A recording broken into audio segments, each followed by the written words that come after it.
नमोस्तु महाराजश्री, नमोस्तु महाराजश्री, नमोस्तु महाराजश्री।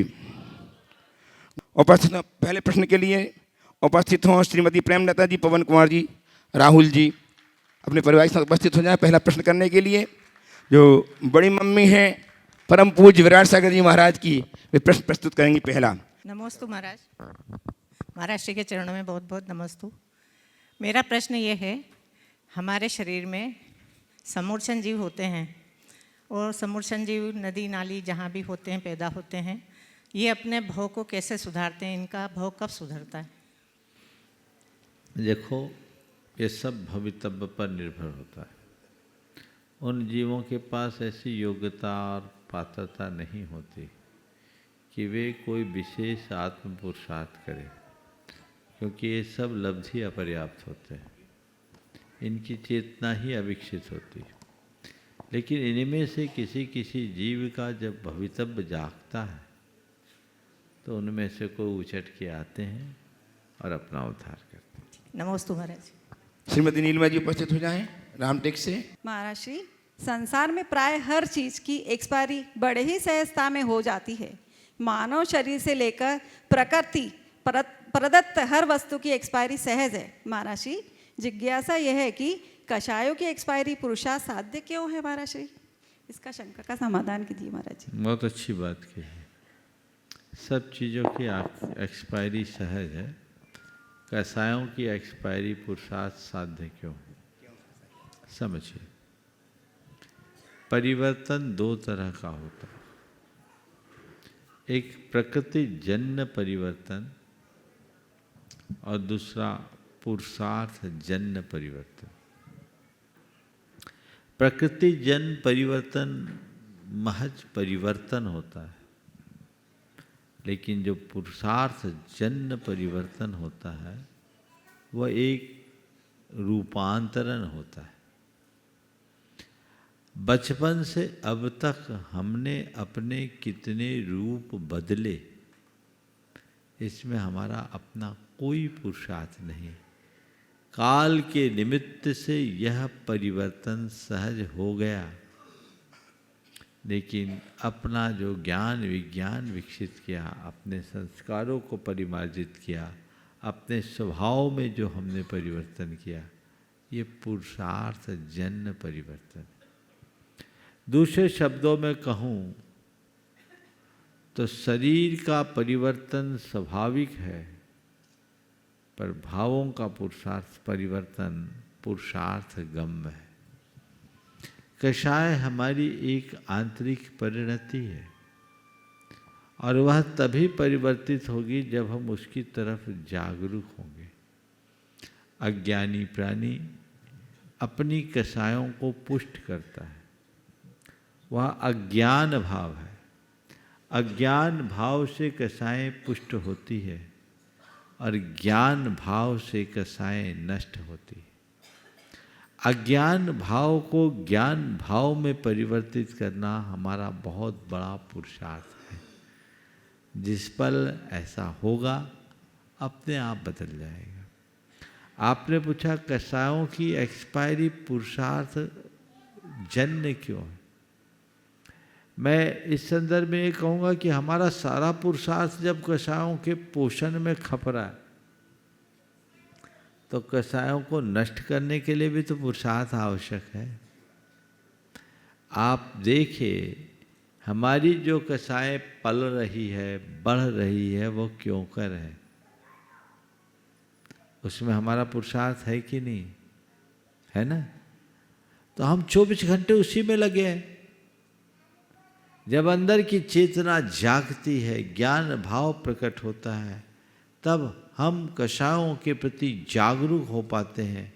और जब हम कषायों के प्रति जागरूक हो पाते हैं, तभी उनका समय।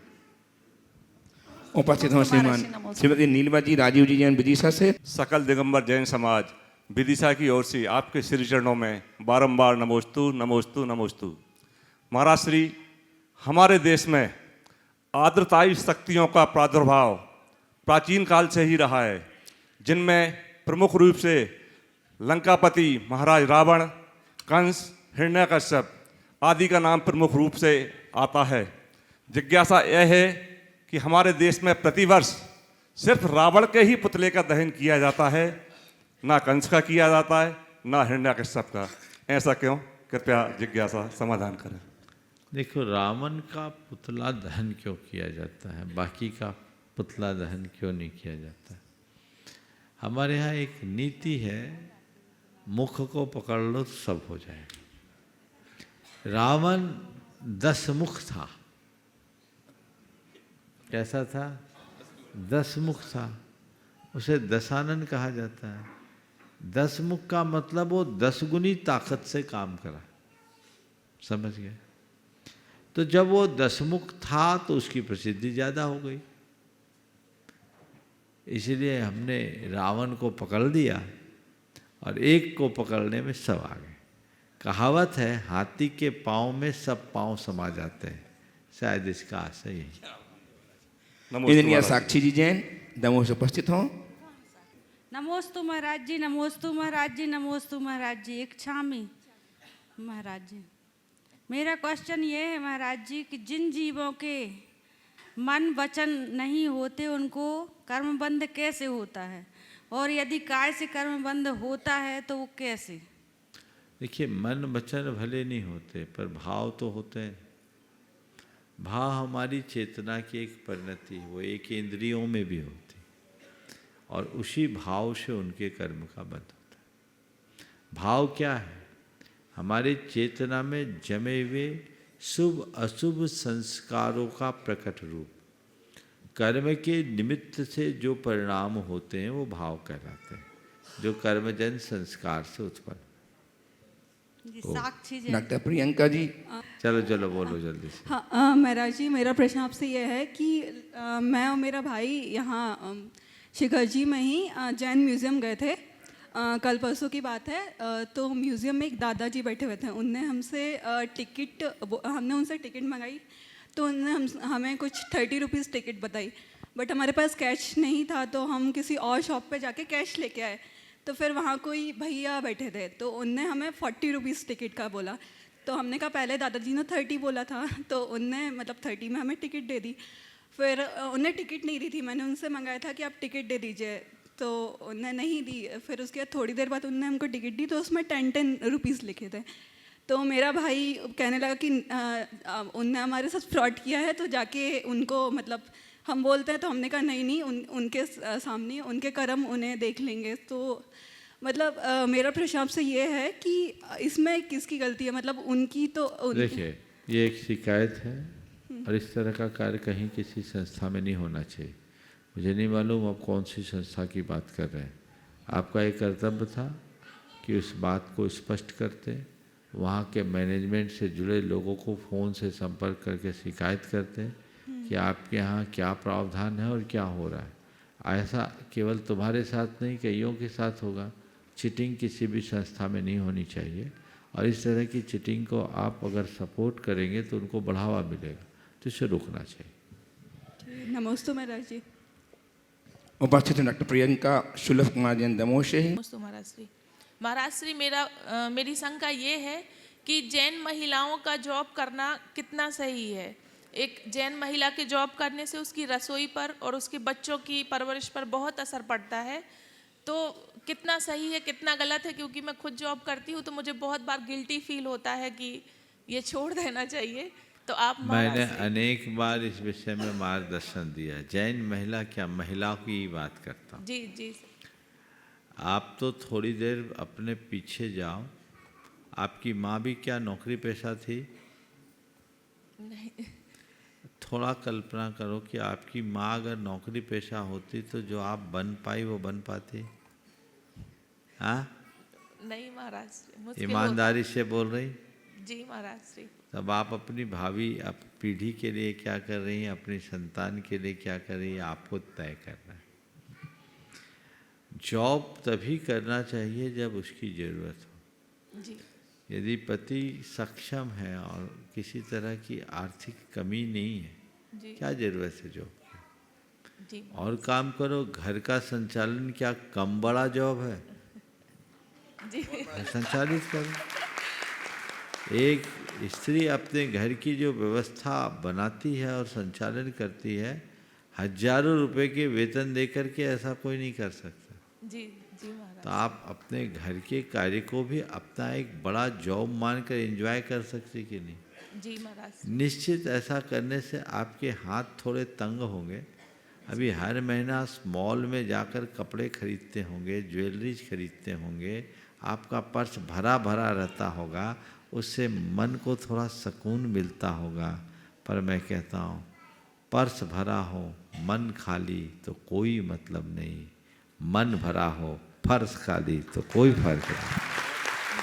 तो मन भरो अपना, अपने परिवार का, अपनी इच्छाओं को सीमित करो, अपने खर्च में कटौती करो और अपनी जिम्मेदारी का ठीक तरीके से निर्वहन करते हुए काम कर सकते हैं।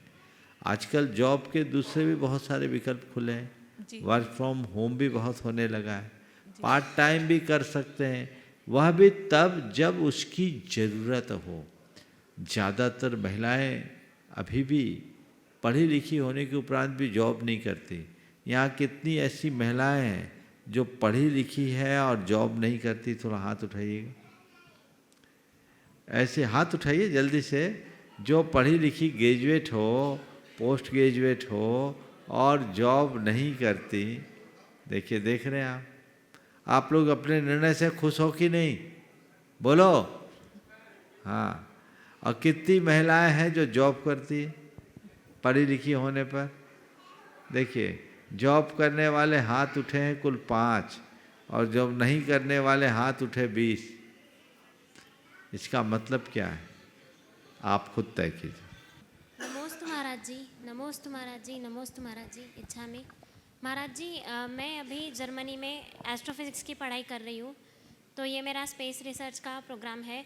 मैं ये जानना चाहती हूँ कि अपने जैन कोई ग्रंथ है जो मैं पढ़ सकती हूँ और उसका उपयोग करके अपने रिसर्च में लगा सकती हूँ, और इस चीज़ से क्या मैं अपने जैन समाज का और अपने भारत का नाम कैसे रोशन कर सकती हूँ? तत्वार सूत्र, तिलोपनति और तिलोकसार, इसे पढ़ो, काफ़ी कुछ सूत्र मिलेंगे और निष्पत्तियाँ हाथ लगेंगी। चलिए आइए श्रीमान गणनायक ट्रस्टी श्रीमान मूलचंद जी, बिमला देवी छावड़ा, मारोट वाले, जयपुर से। आपने कोरल काव्य पे प्रवचन करते वक्त बताया था कि अंतःकरण की विशुद्धि ही धर्म का असली सार है। हे गुरुवर, हम कैसे हर वक्त अपने परिणामों को विशुद्ध बनाए रह सकते हैं, अपने भावों को निर्मल और पवित्र बनाए रह सकते हैं, और कैसे अपनी विशुद्धि को हर वक्त आगे बढ़ाए रह सकें, कर वो मार्गदर्शन करें। अपनी विशुद्धि को बढ़ाने के लिए, भावों को निर्मल बनाए रखने के लिए हमें अपने भावों के प्रति जागरूक होना चाहिए। नित्य प्रति अपने मन की समीक्षा कीजिए। यदि कहीं कुछ हमसे गलती हो जाए तो अपनी निंदा गहरा कीजिए और उसको दोबारा उसकी पुनरावृत्ति न करने का संकल्प लगाइए। नियमित भावना योग हमारी भाव विशुद्धि का एक सबल साधन बन सकता है। नियमित भावना योग करें। इसके साथ ही अपनी भाव विशुद्धि को बनाए रखना चाहते हैं तो आपको प्रतिदिन शाम को बैठकर अपने विचारों को रिकॉल कीजिए और देखिए कि आज मैंने क्या गलत किया, क्या सही किया। जो भी गलत भाव और विचार मन में आए उनकी निंदा गढ़ा करें और मन ही मन सामने वाले के प्रति क्षमा मांगे और ये संकल्प लें कि दोबारा ऐसी सिचुएशन में मैं ऐसा कुछ नहीं करूँगा।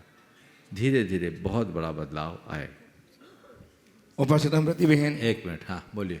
महाराज जी नमोस्तु नमोस्तु नमोस्तु महाराज जी। मेरे एक दिन महाराज जी बहुत भयंकर कमर में दर्द हुआ था, मेरे से खड़ा ही नहीं हुआ जाता था। मैं ये मन में सोची कि भगवान के दर्शन कैसे करने जाऊंगी, कैसे झुकूंगी, नमस्कार करूंगी, मेरा तो क्या हो गया ये। तो मेरे को ये ध्यान आया कि अरे आचार्य श्री महाराज जी का भावना योग है, उसको मैं करूं। तो उसको मैंने किया। दूसरे दिन ही मेरे तो खड़ा होके आराम से मैं भगवान के दर्शन करके नीचे झुक के सबको किया। दूसरे दिन ही इतनी मैं खुशी हुई, इतनी खुशी हुई कि समा ही नहीं वो मेरी खुशी। आप रोज करती है? आप रोज बहुत वही 3 से 3:30 के बीच में करती हूँ रोज। बहुत। और एक ही है कि मैं मतलब क्रिया तो 2 प्रतिमाधारी जैसे ही करती हूँ, उसकी फल की प्राप्ति कैसी होगी मेरे को? 2 प्रतिमा की धारी की तरह क्रियाएं करते हैं, भी प्रतिमा ली नहीं है तो कोई बात नहीं। भावना भाव और जल्दी अपनी अनुकूलता बना करके प्रतिमा ले लो। अभ्यास का फल अभ्यास जैसा मिलता है। नमस्ते नमस्ते। आइए प्रति बहन शोभा जी नागपुर से। मेरा प्रश्न है महाराज जी, समाज के लिए व्यक्ति हर कुछ सब कुछ कर देता है, माता पिता के कर्तव्य कर देता है, समाधि संलेखन हो तो वो करा देता है, बच्चों को संस्कार कर देता है, लेकिन स्वयं के लिए जब आता है तो स्वयं के लिए कुछ नहीं कर पाता है। उसमें कैसे अपना कल्याण कर सकते हैं? स्वयं के लिए तभी कर पाएगा जब वो स्वयं के लिए जागरूक होगा, अपने आप को पहचानेगा, आत्मदृष्टि हो, आत्मज्ञान हो, वैराग जागेगा तो व्यक्ति स्वयं के लिए बहुत कुछ कर सकता है और वो जीवन में बदलाव ला सकता है। आशा जी संग स्पर्श हो जाए और तैयार है श्रीमान संजय जी सुमन जी दारा, जिनकी आज 21वीं वर्षगांठ है धुलियान से। महाराज जी नमोस्तु नमोस्तु नमोस्तु। छुल्लक जी इच्छामि। महाराज जी अतिचार और अनाचार में क्या अंतर है? प्रतिज्ञा के आंशिक खंडन का नाम अतिचार है और प्रतिज्ञा का भंग हो जाने का नाम अनाचार है। प्रतिज्ञा ही टूट जाए ये अनाचार, और प्रतिज्ञा में दोष लग जाए इसका नाम अतिचार। समझ? नमोस्तु महाराज जी। आई समाज संजय सुमन जी दारा। महाराज जी के चरणों में नमोस्तु नमोस्तु। महाराज जी अगर किसी को गुस्सा आए तो कैसे कम किया जाए? देखो, गुस्सा आए तो कैसे कम किया जाए, अब ये सवाल दो तरफ जाता है। खुद के गुस्से को कम कैसा किया जाए और सामने वाले की गुस्से को झेला कैसे जाए, ये दोनों सवाल है ना। तो मैं दोनों का उत्तर दे देता हूँ। और गुस्सा एक ऐसी चीज़ है जिससे हर कोई किसी न किसी रूप में प्रभावित है। शायद ही इस दुनिया में कोई ऐसा व्यक्ति होगा जिसे कभी गुस्सा ना आया हो अथवा किसी के गुस्से का शिकार ना हुआ हो। तो मैं दोनों के लिए अत्यंत संक्षेप में कुछ उपाय बताता हूँ। सबसे पहले, अगर किसी को बात बात में गुस्सा आता है और वह व्यक्ति खुद के गुस्से पर नियंत्रण चाहता है, खुद चाहता है, अगर नहीं चाहेगा तो कुछ भी बदलाव नहीं होगा। अगर कोई व्यक्ति गुस्सैल है और वो अपने गुस्से पर नियंत्रण चाहता है तो उसे 4 बातें आत्मसात करना चाहिए। सबसे पहली बात, हर बात में सकारात्मक सोचना चाहिए, नकारात्मक मत सोचो। अगर पॉजिटिव वे में जाओगे तो कुछ भी चीज होगी आपको गलत नहीं दिखेगा। दूसरी बात, समग्रता से सोचें। हम किसी भी बात और किसी भी घटना के संदर्भ में कोई प्रतिक्रिया प्रकट करने से पूर्व उसके जड़ में जाए, उसके आगे पीछे देखें। ये दूसरी बात है। मैं साथ साथ बात भी करते जाऊं। सकारात्मक सोच से गुस्सा कैसे ठंडा होगा और समग्रता से सोचने पर हमारा गुस्सा कैसे शांत होता है। अमूमन होता क्या है, मन के विरुद्ध कुछ हुआ, इच्छा के विरुद्ध हुआ, मन झुंझला जाता है। यदि उस सिचुएशन में हम पॉजिटिव सोच ले तो अपने आप गुस्से पर नियंत्रण हो सकता है। उदाहरण के लिए,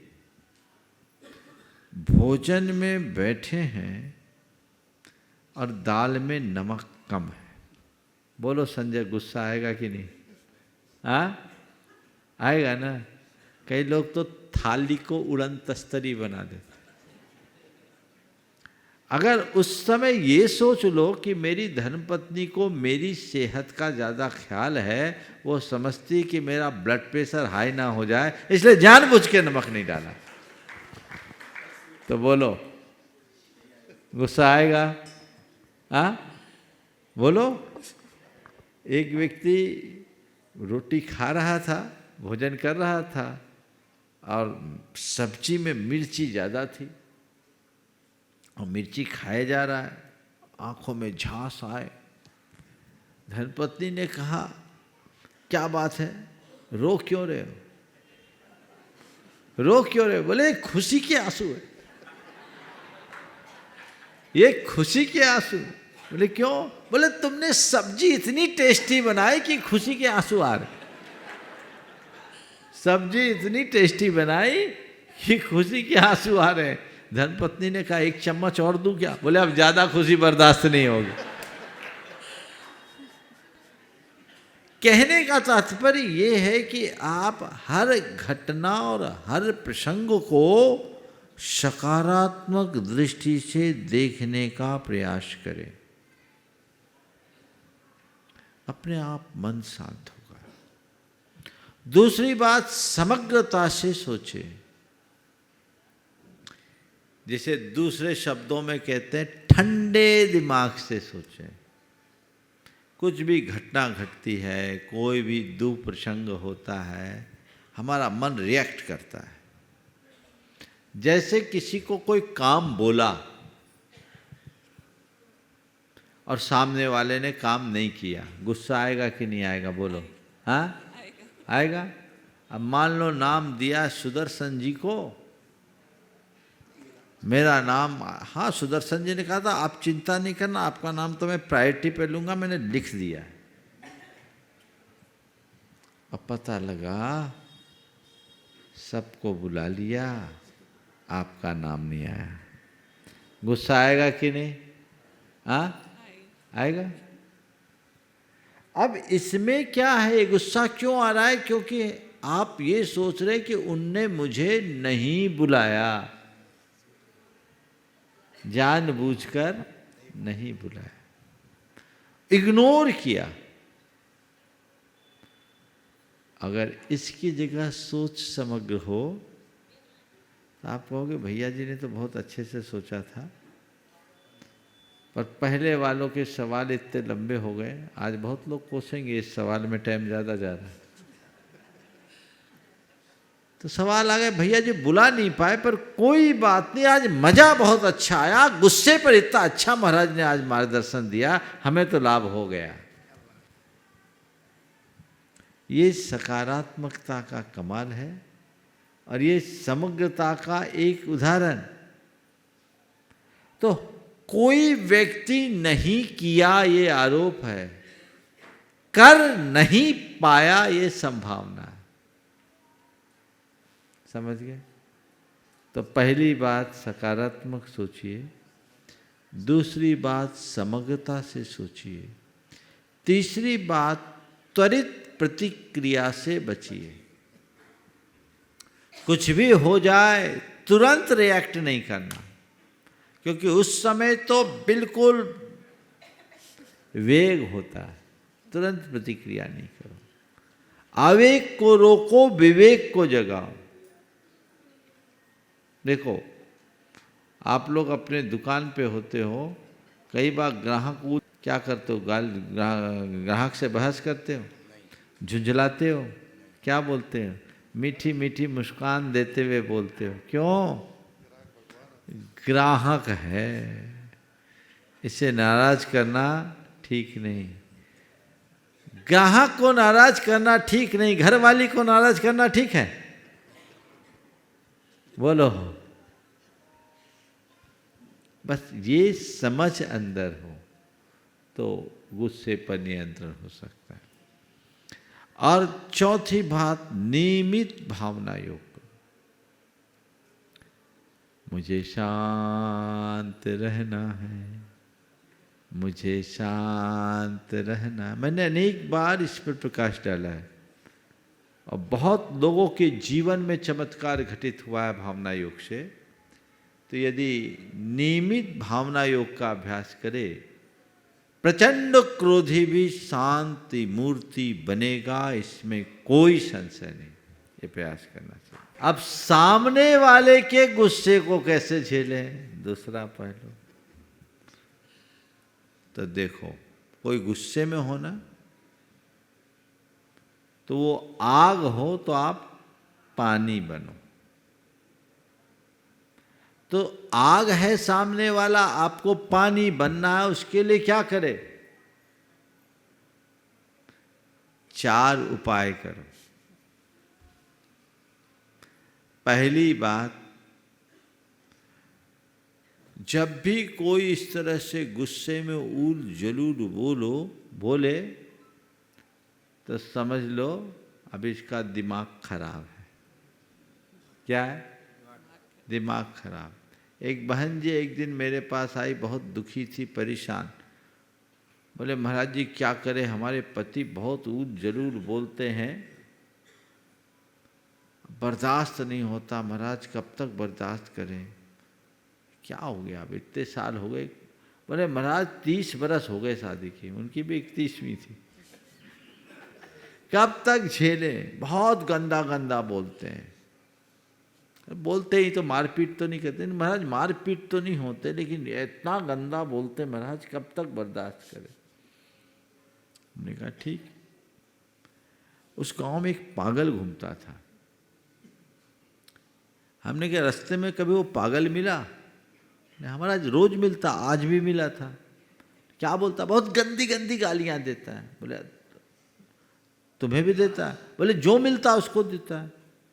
आज दिया था तुम्हें? बोले हाँ महाराज आज भी दिया था। बोले पागल ने गालियां दी और तुम उसको, उससे तो परेशान नहीं हो, उसकी तो शिकायत नहीं कर रहे, क्या रास्ता तो नहीं बदल रहे कि महाराज जी वो पागल मुझे गाली देता है तो मुझे बचा लो? बोले महाराज उसके लिए क्या बोला, वो तो पागल है। तो मैंने कहा मैं इतना ही तो कहना चाह रहा हूं, जब तुम्हारा पति तुम्हें ऊल जलूल बोले तो समझो पागल है। अगर संजय के साथ ऐसा होता हो, हालांकि होता नहीं होगा, पर समझ लेना टेम्परेरी पागल है। और सच में जो क्रोध करता है वो अस्थाई पागलपन छाता है।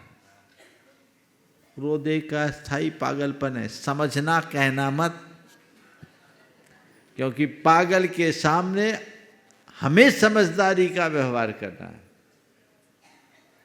तो ये सोच अपने अंदर जगाइए। दूसरी बात, हंसकर टालने की कोशिश कीजिए।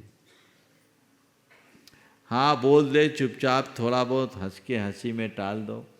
महाराज जी अगर हंसी नहीं आए चेहरे पे तो जगाओ, थोड़ा बहुत हंसी का भाव लाओ। तीसरी बात, प्रतिक्रिया ना करें, वो गुस्से में ठंडे रहो, मान लो ठीक है। और चौथी बात, ये सामने वाले का स्वभाव मान लो, इनकी तो आदत ऐसी है, अभी गुस्सा कर रहे हैं, थोड़ी देर बाद खुद आएंगे कहेंगे सॉरी। अक्सर होता है, अरे इनका स्वभाव ही ऐसा है। अब कोई उपाय नहीं है, झेलना तो पड़ेगा ही। और ये सोचो कि यदि किसी को गुस्सैल पति या गुस्सैल पत्नी मिली है तो वो उसकी तपस्या का निमित्त बनकर आया है, आई है। ऐसा भी तो सोचा जाता कि उसकी बात को झेल ले तो मेरे कर्म कटेंगे। हालांकि ऐसा होना नहीं चाहिए, ये जीवन नरक बनता है, इससे बचना चाहिए। आइए हर्ष जी, जैन भयेंद्र मुंबई से। नमस्ते महाराज जी। महाराज जी मेरा ये प्रश्न है कि आज संसार में जितने भी बड़े बड़े पाप के कार्य हो रहे हैं वो विवेकहीन पुण्य के फल में ही हो रहे हैं। मतलब हमने जो अविवेक के साथ में जो पुण्य फल कमाया है उसी के उदय में हो रहे हैं। तो क्या कोई व्यक्ति जो गरीब है, जो निर्धन है या जो ज़्यादा सक्षम नहीं है बड़े बड़े कार्य करने में, तो उसको भी अपने भाग्य का खैर मनाना चाहिए कि उसके पास इतना पुण्य नहीं है कि वो बड़े बड़े पाप के कार्य कर पाए? ये बात सही है कि जो पाप करते हैं उनका भी कोई पुण्य की बैकिंग होती तभी पाप कर पाते हैं, लेकिन ऐसा नहीं है कि जिनकी पुण्य की बैकिंग है वही पाप कर पाते हैं। जिनका पुण्य छीन है वो और महापाप करते हैं। राघव मच्छ 16वें स्वर्ग चला जाता है और तंदुर मच्छ 7वें नरक चला जाता है। इससे बड़ा उदाहरण और क्या होगा। मछलियों का भक्षण करने वाला स्वर्ग जा रहा है और एक को भी नहीं खाने वाला खाने का भाव करके नरक जा रहा है। तो ये अपनी सोच बदलो। कई बार इस तरह की भाषा और व्यवहार से समाज के संपन्न लोगों के प्रति एक नकारात्मक धारणा बना दी जाती है कि अरे इनका पुण्य है, ये प्रभावशाली है, इनके द्वारा सब पाप हो रहा है। हमारे पास पुण्य नहीं है, हमारे पास साधन कम है, हम भाग्यशाली हैं। अगर साधन कम है और सद्बुद्धि है तो भाग्यशाली है, अगर साधनहीन दुर्बुद्धि है तो महादुर्भाग्यशाली है। चाहे व्यक्ति संपन्न हो या विपन्न, सच्चे अर्थों में जिसकी सद्बुद्धि जागृत है वो सुखी है और जिसकी दुर्बुद्धि हावी है वो दुखी। उपस्थित नीरज जी, वर्जीनिया से नीलेश जी। नमस्तु गुरुदेव। समस्त सराफ परिवार विदिशा की तरफ से नमोस्तु नमोस्तु नमोस्तु। इच्छामी महाराज, यह प्रश्न मेरी बहू स्वाति सराफ का है कि ध्यान, ध्येय और ध्याता किसे कहते हैं? जो ध्यान किया जाए वो ध्यान, जिसका ध्यान किया जाए, चित्त की एकाग्रता का नाम ध्यान, और जिसका ध्यान किया जाए वो ध्येय, और जो ध्यान करे वो ध्याता। नमोस्तु महाराज। विनोद कुमार जैन पनागर से उपस्थित हो। नमोस्तु नमोस्तु गुरुवार इच्छामी इच्छामी। इटारसी से श्री एडवोकेट अरविंद कुमार जैन एवं उनकी दीदी चित्रा जैन की ओर से नमोस्तु नमोस्तु। गुरुवार अपने बच्चे की जिंदगी बनाने में माँ बाप की पूरी जवानी होती है और उसकी कामयाबी के पीछे माँ बाप के संघर्षों की कहानी होती है। मेरा प्रश्न यह है कि बच्चे इस बात को देर से समझ पाते हैं, कृपया आप मार्गदर्शन दीजिए। देखिए, ये बात अक्सर आती है, पर इस संदर्भ में मैं इतना ही कहूँगा कि जो माँ बाप अपने बच्चों के पीछे पूरी जवानी लगा देते हैं, काश वे अपने माँ बाप को भी अपनी जवानी में ध्यान रखते तो बच्चे ऑटोमेटिक सीख लेते। अक्सर आप अपने बच्चों की चिंता करते हैं तो आपके बच्चे भी आपकी नहीं अपने बच्चों की चिंता करते। आप चाहते हैं कि मेरे बच्चे मेरे रहे तो आप अपने बाप के होके दिखाओ।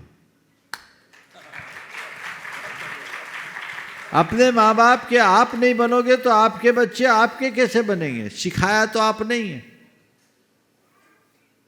बच्चे तो अनुकरण करते, जो हम दिखाते उसे ही दोहराते।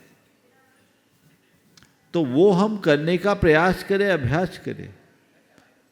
मैंने तो अनेक बार कहा कि यदि आप श्रवण कुमार की माँ बनना चाहती हो तो सबसे पहले अपने पति को श्रवण कुमार बनने का अवसर दो, क्योंकि श्रवण कुमार के घर ही ऐसे नर रत्न पैदा होंगे। कंस की औलाद तो कंस ही होगी। तो हम क्या कर रहे हैं? मैं एक ऐसे व्यक्ति को जानता हूं जिनका बेटा अभी 50 साल का हो गया, लेकिन आज भी अपने पिता के तलवे सहलाए बिना नहीं सोता। और उसका फल क्या? उन्होंने बताया कि महाराज, मैंने अपने पिताजी की सेवा की, मेरा बेटा बचपन से देखा, आज वो मेरा सेवा कर रहा है। और मेरे बेटे के बेटे नहीं है, बेटियां हैं, बेटियां अपने पापा की सेवा करती। ये है संस्कार। तो वो हमें प्रैक्टिकली करना पड़ेगा, तभी हम कुछ अच्छा आदर्श उपस्थित कर पाएंगे। उपस्थित सुमन जी जैन जबलपुर से। नमोस्तु महाराज जी, नमोस्तु नमोस्तु नमोस्तु। महाराज जी, मेरा प्रश्न यह है कि अभव्य जीव 9वें ग्रेवक तक जाता है, उसके बाद भी वो अभव्य ही क्यों रहता है? क्योंकि वो अभव्य है, इसलिए अभव्य रहता है। इतनी तपस्या करता महाराज जी, तो उसकी विशुद्धि तो बढ़ती होगी। कितनी विशुद्धि हो, नाव की नंगर न खोलो और चप्पू चलाओ तो नाव कहाँ रहेगी? मिथ्यात्व खंडित हो तब तो वो मिथ्यात्व की लंगर से ऐसे बंधा रहता है कि मुक्त नहीं हो। फिर महाराज जी वो इतनी तपस्या करता तो विशुद्धि उसकी। धम्मम भोग निमित्तम नद तस्य कमक्षय निमित्तम। आचार्य कुंद ने ऐसे संदर्भ में कहा है, सद्देदी पत्तेदी पुनोदी रोचेदी पुनो विफासेदी धम्मम भोग निमित्तम नदु तम तस्य कमक्षय निमित्तम। वो श्रद्धान करता है, प्रतीति करता है, रुचि करता है, लेकिन किस लिए? भोग के निमित्त, कर्म के क्षय के निमित्त नहीं, इसलिए अटका रहता है। आगे हाँ। उपस्थित हो श्रीमती रेखा जी, सुनील जी जैन, देहरादून होता है। गुरुदेव के श्री चरण में बारंबार नमोस्तु नमोस्तु नमोस्तु इच्छामि महाराज जी। महाराज श्री मेरी जिज्ञासा ये है कि माता पिता अपने बच्चों के साथ ऐसा कैसा व्यवहार करें कि उनका मनोबल उन्नत बना रहे। माता पिता अपने बच्चों के साथ कैसा व्यवहार करें कि उनका जीवन मनोबल उन्नत बना रहे और वो आज के युवाओं की तरह डिप्रेशन का शिकार ना बने। देखिए, अपने बच्चों के प्रति 4 बातों का ध्यान रखें। सबसे पहली बात, अपने बच्चों को संस्कारित करें, अच्छे संस्कार दें। दूसरी बात, अपने बच्चों को प्रोत्साहित करें। तीसरी बात, बच्चों को अनुशासन का पाठ पढ़ाएं। और चौथी बात, बच्चों पर भरोसा करें। यदि ये चारों बातें आ जाए तो बच्चों को आगे बढ़ने में कोई दिक्कत नहीं होगी। प्रायः अपने माँ बाप बच्चों को संस्कार कम देते हैं।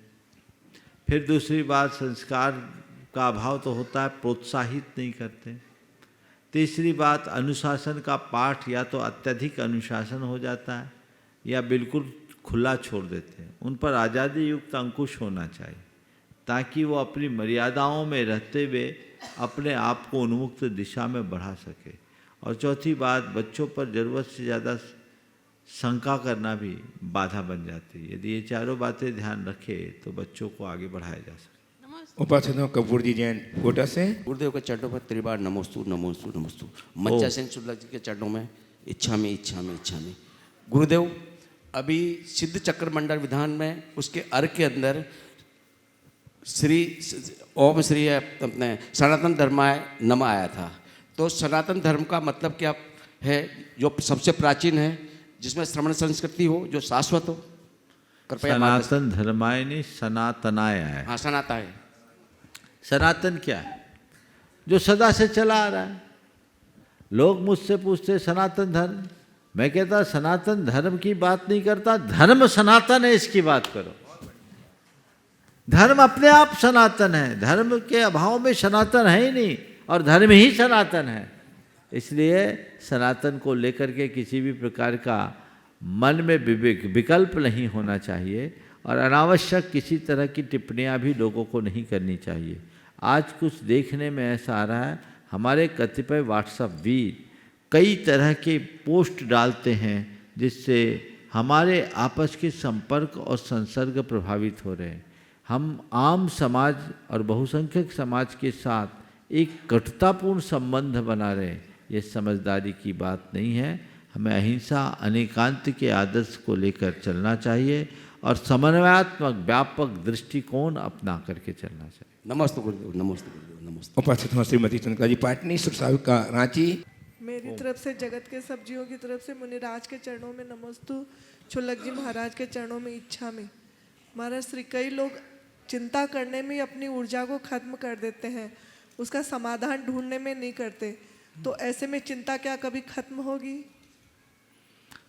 बहुत अच्छा सवाल किया है। जो लोग चिंता करने में ही अपनी सारी ऊर्जा खत्म कर देंगे, उनकी चिंता खत्म क्या होगी? उनकी तो चिता जल जाएगी। और चिता तो मरने के बाद जलती हो, जीते जी अपने जीवन को चिता के समान बर्बाद कर लेंगे। हमेशा एक बात ध्यान रखना चाहिए, चिंता नहीं, चेष्टा करो। कुछ भी हो, चिंता करोगे उसमें कोई समाधान नहीं। चिंता तो हमारे रास्ते को रोकती है और चेष्टा से व्यक्ति पहाड़ भी पार कर लेता है। तो जब भी ऐसी कोई परिस्थिति का पहाड़ खड़ा हो, हारो मत। देखो समस्या आई है तो समस्या की तरफ देखने की जगह समाधान का रास्ता तलाशो। सामने पहाड़ आ गया, अब क्या करें, अब क्या करें, अब क्या करें, अब क्या करें, तो क्या होगा? पहाड़ पार हो जाएगा। चलो कोई बात नहीं, पहाड़ आ गया, आगे रास्ता नहीं है, जाना हमें आगे है, डायवर्जन खोजो। अब कैसे इस पहाड़ को पार किया जा सकता है? थोड़ा घूम के ही सही चलेंगे। इसी का नाम चिंतन है। चिंतनशील व्यक्ति चेष्टा में अनुरक्त रहता है और चिंतातुर व्यक्ति जहाँ के तहाँ बैठ जाता है। वो हमारे रास्ते को रोकता है। इसलिए चिंता से बचना चाहते हो, 4 बातें दे दूं सार में। अगर अपने आप को चिंता मुक्त करना चाहते हो तो सबसे पहले आत्मविश्वास से लबरेज रहो। आत्मविश्वास की कमी जिसके मन में होगी वो हर बात में चिंता करेगा, कैसे होगा। और आत्मविश्वासी कहेगा सब हो जाएगा। तो पहली बात, अपने आत्मविश्वास को कभी कमजोर मत होने दो। दूसरी बात, सकारात्मक सोचो, नकारात्मकता से बचें। अगर सोच नकारात्मक होगी तो आप अपनी क्षमताओं को भूल जाओगे। कुछ हो, कुछ काम करना है, अरे ये तो नहीं होगा, कैसे होगा, कैसे होगा, कैसे होगा। कुछ लोग ऐसा सोचते हैं, कुछ भी कैसे होगा, और दूसरे लोग सोचते हैं कैसे करना है। जो कैसे होगा वो माथा पकड़ करके बैठ जाते हैं, और जिन्हें कैसे करना है ये फार्मूला पता होता है वो सरपट आगे बढ़ जाते हैं। तो कोई भी समस्या आए, कैसे होगा ये नहीं, कैसे करना है ये देखो, सॉल्यूशन निकलेगा। सकारात्मक सोचिए, ये आपको चिंता से मुक्त करेगा, नकारात्मकता से बचाइए। और तीसरी बात, विधि के विधान पर विश्वास कीजिए। हमेशा एक मंत्र अपने हृदय में रख लीजिए, जो मेरे कर्म के उदय में होगा होगा, और जो कल देगा वो कल की व्यवस्था देगा, अपने आप होगा। चींटी को कन और हाथी को मन मिल ही जाता है। इसके लिए सोचने की बात क्या, जो कल देगा वो कल की व्यवस्था भी देगा। और आखिरी 2 लाइनें जो चौथा सूत्र है, इसे आत्मसात कर लो, सदाबहार निश्चिंत रहोगे। जो होना होता है वही होता है, और जो होता है सही होता है। जो होना होता है वही होता है, और जो होता है सही होता है। इसे आत्मसात कर लो, चिंता कभी हावी नहीं होगी। परम पूज्य मुनि श्री के चरणों में बारंबार नमोस्तु। प्रश्नों के लिए सीधे चलते हैं मंजासीन मुनि संघ के चरणों में। और सर्वप्रथम निवेदन है पूज्य क्षुल्लक श्री समादर सागर जी महाराज से कि अपने प्रश्न के माध्यम से हम सभी को लाभान्वित करें।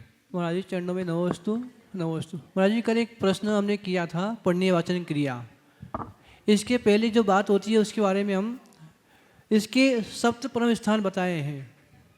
उसमें पहला है सज्जातित्व, सद्गृहस्थ, परिवारत्व, सुरेंद्रत्व, पारिव्राज्यत्व, हाँ सुरेंद्रत्व, चक्रवर्तीत्व, हाँ, तीर्थंकरत्व और परिनिर्वाण। ये इनमें 6 स्थान जो हैं वह इस पर्याय में नहीं लेकिन अगली पर्याय में मिलते हैं। लेकिन जो परम निर्वाण पद है वो इसी पर्याय से मिलता है। इसीलिए विवाह में महिलाओं को 6 फेरे में आगे रखा जाता है और 7वें स्थान में पीछे रखा जाता है, क्योंकि ये पद की प्राप्ति सिर्फ पुरुष को ही हुआ करती है। तो जी ये जो 7 पद हैं, इन अनमोल पदों की प्राप्ति किन कारणों से होती है, समाधान करें। देखिए आपने बहुत अच्छी बात की। 7 पद परम स्थान सज्जातित्व, सद्गार्हस्थम, पारिव्राज सुरेंद्रता, चक्र साम्राज्यम परमारांतम, निर्वाणम चेति सप्त, निर्वाणम सप्त परम पदम। तो सज्जातित्व से लेकर परम निर्वाण तक की बात की। आपने ये बात जोड़ी कि 6 में महिला आगे होती है और 7वें में पुरुष आगे होता है, क्योंकि पुरुष को ही निर्वाण होता है। पर थोड़ा सुधार लो, सज्जातित्व सद्गार्हस्थ भी तो पुरुष को ही है, स्त्री को नहीं। जिन्होंने भी इसका चिंतन किया वो चिंतन कुछ अधूरा अधूरा और एकांगी सा प्रतीत होता है। इस पर और विचार करना चाहिए। लेकिन निर्वाण के पद की प्राप्ति एकाएक नहीं होती, कई जन्मों की तपस्या फलती है। और जब सज्जातित्व हो तो निर्वाण, निर्वाण तो आखिरी। इसलिए हर व्यक्ति को चाहिए वो रत्नत्रय के पथ को अंगीकार करे, मोक्ष मार्ग पर चले, मोक्ष मार्ग के अनुकूल वृत्ति करे, मोक्ष मार्ग के अनुकूल प्रवर्तन करे, जिससे अपने जीवन का पथ प्रशस्त कर सके और भव सागर से पार उतर सके। निर्वाण को प्राप्त करने के लिए सज्जातित्व आदि कदाचित न भी मिले तो शास्त्र बोलते हैं निगोद से आकर यहाँ मनुष्य बनने वाले भी 8 वर्ष अंतर मुहूर्त में केवल ज्ञान पाकर के मोक्ष चले जाते। न वहाँ सदगारस्थ हुआ, पारिव्राज्य दीक्षा ली, लेकिन न सुरेंद्रता, न साम्राज्य, न परमहंस, सीधे। तो वो सीधी बात है। ये 7 परम स्थान हमारे तीर्थंकर परमात्माओं को होते हैं, बिरलों को होते हैं, वो हमारे जीवन का आदर्श है। इसलिए उस आदर्श को ध्यान में रखते हुए आगे का काम करना। निवेदन है पूज्य छोलक श्री आदर्श सागर जी महाराज के चरणों में कि अपने प्रश्न के माध्यम से हमें बोधि की प्राप्ति कराएं। नमोस्तु भगवान। आचार्य श्री की एक हाइकू है, आंखें आंखों से न मिले तो भीतरी आंखें खुलती। कृपया इसका अर्थ बताने की कृपा करें। आंखें आंखें से न मिले तो भीतरी आंखें खुलती। दूसरों से आंख लड़ाओगे तो अपने को आप नहीं देख पाओगे। आंख मींच के अपने भीतर झांकोगे तो सब कुछ देख पाओगे।